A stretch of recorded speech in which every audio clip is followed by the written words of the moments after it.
As hundreds of employees are let go from Stellantis, many are wondering what impact this will have on the auto industry. Stellantis laid off a huge number of employees all across the world after announcing the demise of Jeep. It seems like we're watching a dramatic show, and I can't help but feel bad for the people involved. Almost all of Stellantis' well-known names are having trouble, including Jeep, Ram, Chrysler, and Dodge. Since this has gotten so big, Stellantis could even go bankrupt, and not only Stellantis. What is really going on? Jeep looks like it's going out of business, and the workers are really feeling the heat. There were more cuts every day, and people were getting more worried about how to make a living. There is a big problem with this because Stellantis is firing a lot of people, thousands of them. But why? The story starts with Stellantis, the huge car company that was made when Fiat Chrysler and PSA Group merged. There have been a lot of changes in strategy from the top since this merger. Right now they have a new idea, but not all of Stellantis' brands are doing well with it. The truth is that they are failing horribly. What did change? Take a look at Jeep. The animal, which has always been tough and ready for adventure, is having a hard time with this new plan. Think about what a big brand this name stands for. Jeep is known for making tough off-road cars. Now though, it seems like Stellantis is trying to make Jeep do something it's not quite meant to do. Jeep has always been appealing because it is tough and easy to get to. Now though, they're going after the high-end market and trying to fight with Lexus and Land Rover. It is all about having the most high-tech and shiny furnishings. But this makes sense, right? Going after high-end names is not a good idea for a brand that was made for rough experiences. Just think about it. Toyota tried and failed, which is why they made Lexus in the first place. But now we see yet another choice that looks like it was made without much thought. Also, take a look at the leaders who come and go. It looks like a new head of Jeep comes in or out every time we blink. They fired the North American Jeep chief not long ago. They're getting on a roller ride that will never stop. But why is this taking place? And it looks like their plan isn't working, which must be frustrating for everyone. Who would have thought this would happen? Also, don't forget about their rivals. New models from brands like Ford are coming out that are affordable for both adventurers and regular drivers. Hey bro, the Bronco is back. People are falling in love with it and spending money on it in droves. Jeep needs to look at their plan again if they want to stay ahead. On top of all that, Stellantis is having trouble with quality control. Reports of Wranglers catching fire on their own? That's not just a small problem. That's a huge red flag. 9 times cars caught fire even when they were parked and the engine was off? That kind of news spreads quickly and can really hurt the image of a brand. This is getting a lot of attention from the National Highway Traffic Safety Administration, which is looking into it and could end up with recalls or something even worse. And the customers? They have good reason to be wary. What person would want to drive a car that could catch fire? This is not good press for any brand, especially one that likes to think of itself as tough and dependable. Even the numbers are not good. They show a very bad picture. For the first 6 months of 24, sales of the Wrangler dropped by 3%. It's like jumping off a cliff. Sales of the Grand Cherokee have dropped almost 20%, which isn't much better. This information, along with rising prices and worries about quality, draws a bleak picture for Stellantis. Stellantis has taken extreme steps to stop this downhill slide, which is what is making all the noise. They're putting on the brakes really hard, as if they want to get control back before things go totally crazy. Is that enough though? They have to get past 2 things though. Let's break it down. The problem with prices. This is where things get tricky. Stellantis might have to think about lowering prices a lot if they want to get people to buy again. They have hinted at discounts, like $5,000 off. But let's be honest, that won't be enough for customers who are expecting much bigger deals. When people spend tens of thousands of dollars on a car, they want to get the most for their money. Imagine going to your favorite store to find a great deal on jeans, only to find that they're still priced like expensive clothes, even though you know you can find the same thing somewhere else for half the price. That's how people who want to buy Wranglers and Grand Cherokees feel right now. This is the first problem they need to solve, getting back in touch with customers like us. Jeep has raised prices by more than 50% in the last 5 years. That's crazy. Really, would you spend 6 figures on a Jeep? Some people might, but most of us are left scratching our heads. It looks like the move to a more high-end plan has turned off loyal customers who just want a safe car that doesn't cost a fortune. Imagine that you have been a Jeep fan for a long time and have saved up for years to buy your dream car. When you finally get there, you find out that it costs as much as a small house. When names you've trusted become out of reach, it feels like they've betrayed you. As a possible buyer, how does that make you feel? Feeling down? Are you angry? When a company you love goes out of style, it's hard to live without it. Stellantis needs to get back in touch with its core customers, adventure seekers who want dependability without having to spend all their funds. Jeeps are great for weekend trips into the woods and family camping trips, where you can fit all your gear in the back without breaking the bank. They need to remind us of why we fell in love with Jeeps in the first place.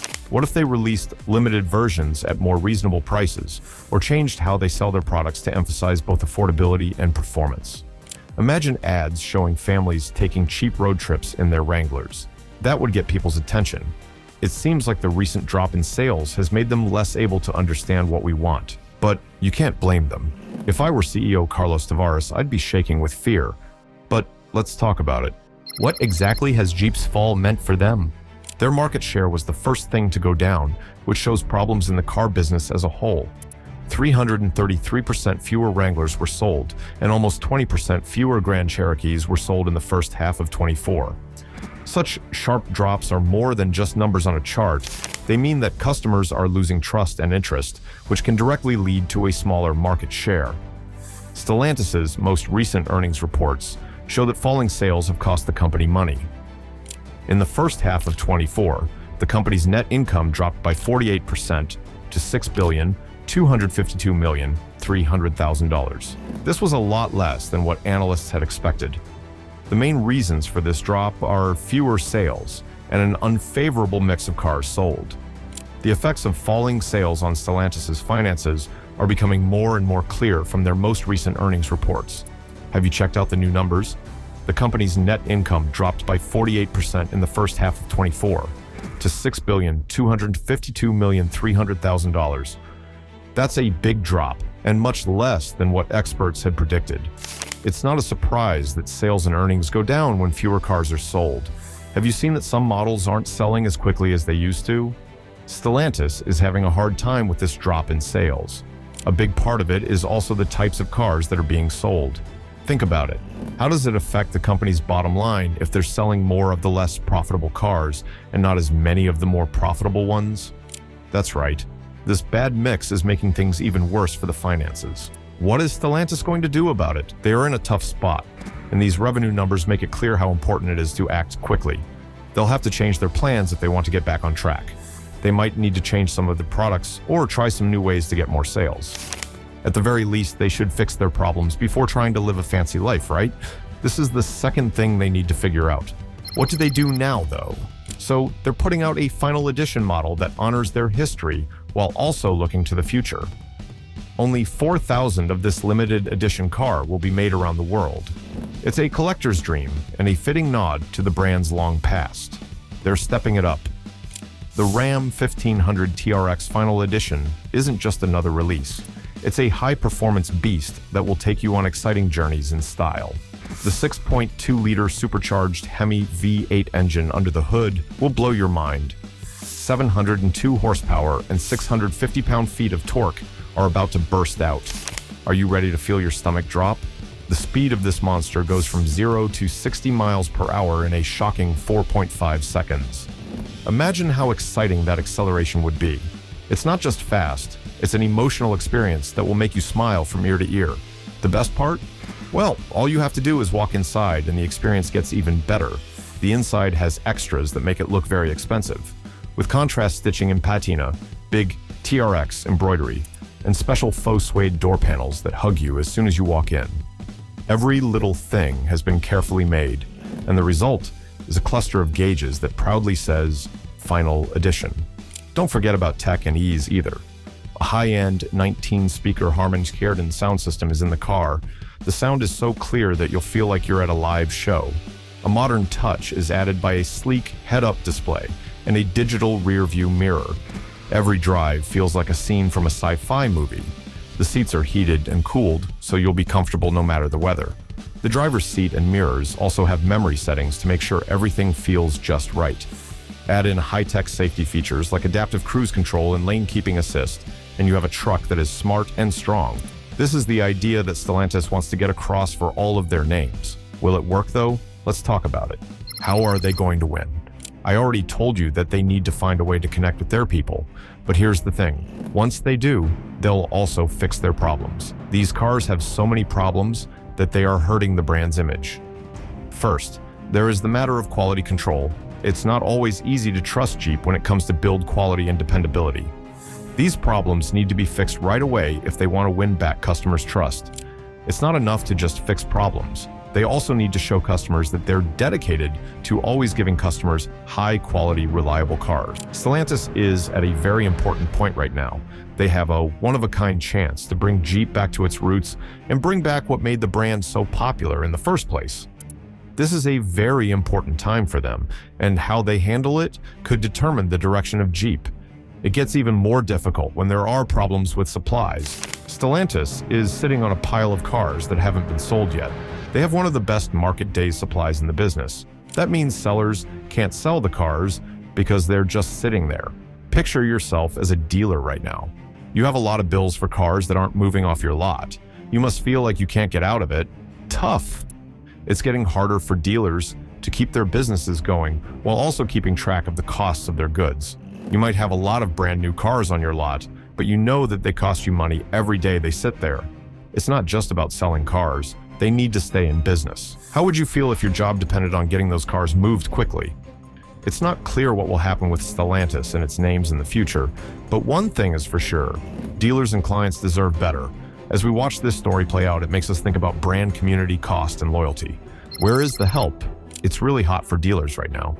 Many are worried about how they will pay for their floor plan costs, which include the interest they pay on stock that hasn't sold, and some are even considering going bankrupt. When you think about how hardworking sellers who have built relationships with customers may now feel abandoned by their maker, it breaks your heart. Imagine going to your favorite neighborhood car lot, where you've bought cars for years, and finding that they are having a hard time and are giving deals just to stay in business. It seems more personal because these criminals live in our towns. How would you feel if your favorite store or restaurant in town was about to close because of something they couldn't control? In fact, a lot of sellers have gone straight to Stellantis execs and told them their problems and asked for help moving inventory. They're not just asking for help. They want to work together and form partnerships, working together to reach shared goals. Isn't that what business is all about? Instead, this business is being filled with. Stellantis isn't just making sellers sad, they're also firing their staff. There is a good chance that these layoffs will begin as early as October 8. This is not a small number. It will have a big effect on families and towns. Could you picture being in that job and hearing this news? Anyone would feel scared by it. The Warren Truck Assembly Plant has shocking news. It is important to note that Stellantis has announced plans to lay off up to 2,450 workers at this important Michigan production plant. This choice has everything to do with the upsetting decision to stop making the famous Ram 1500 pickup truck model. What does this mean? It is planned that layoffs will begin as early as October 8, 2024. Yes, more than 60% of the plant's workers, or 3,700 UAW members, could lose their jobs. Stellantis promises that older workers who are laid off will get extra unemployment payments for 52 weeks and health insurance for 2 years. Even though that's a nice thought, it doesn't change the fact that the lives of thousands of people depend on this once thriving business reporting doubt. Stellantis's problems didn't begin with this news if you look back. In the beginning of March 2024, the company said it would be letting go of about 400 non-union workers. This was almost 2% of all the people working in engineering and technology in the US who were employed by Stellantis. What made them do this? The company said that the layoffs were necessary to improve efficiency and cut costs, which are important steps to take in a market that is full of challenges and stresses that won't go away. But that's not all. Now that it's July 24, we can see that more trouble is coming. 1,600 workers at the Warren plant were briefly let go by Stellantis. Why? The reason has to do with the vehicle's output going down.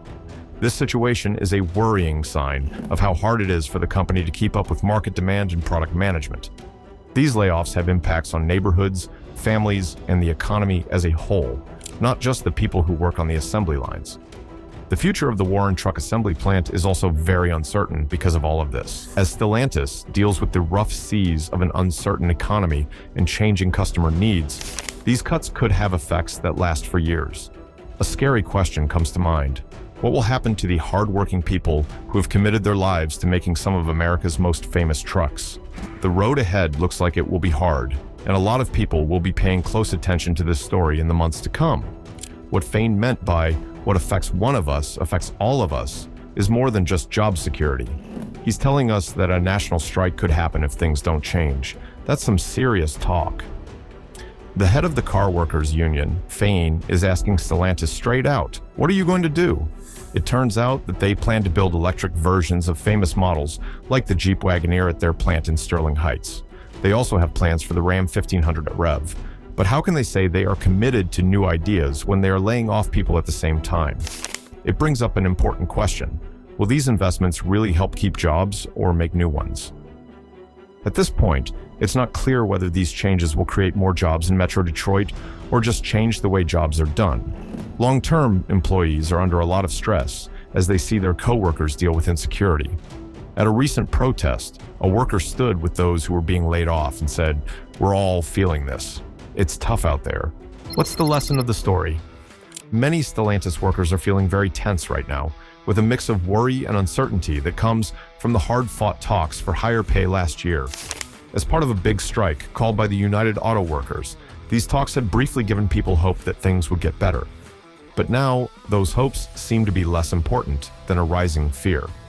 As the company deals with its problems, its employees are left wondering what will happen next. Cooper is in charge of a group at the Toledo Assembly Complex. He says that confidence among workers has hit a new low and is very bad. He said that experienced workers have been speaking about the chance of plants moving to Mexico, which would be caused by rising labor costs in the US. As sales drop, those threats become more of a fact than just something to worry about. People at the company are afraid that they will lose their jobs, which makes normal work stressful and full of what-ifs. So does Lori Naylor, who works in the chassis department at the Warren truck plant. She talks about how frustrated and scared she is about how many of her coworkers are in a dangerous situation. There is real worry, especially among people who are worried about how they will be able to support their families because they are afraid they will lose their jobs soon. Naylor is mostly worried about the younger workers or those with less experience because they are more likely to lose their jobs in a job market that is always changing. She feels very angry about the recent contract approval because she thinks it didn't do enough to address the important problem of job security that so many workers need so badly. Next, there's Pinson, another worker who has seen directly how these changes can cause chaos. He was transferred to a warehouse job in Detroit without any warning, which changed not only his duties, but also his whole schedule. He had to leave home at the crack of dawn, around 9 a.m., for a hard shift at 5 a.m. because of the changes that made his workdays too long. And think about how much your commute will cost all of a sudden.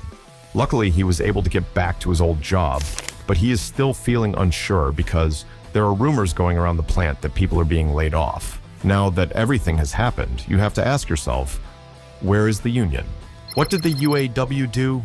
I mean, it's not hard to guess that the United Auto Workers are angry, emphasizing how important unions are for protecting workers' rights and making sure they can keep their jobs during tough times.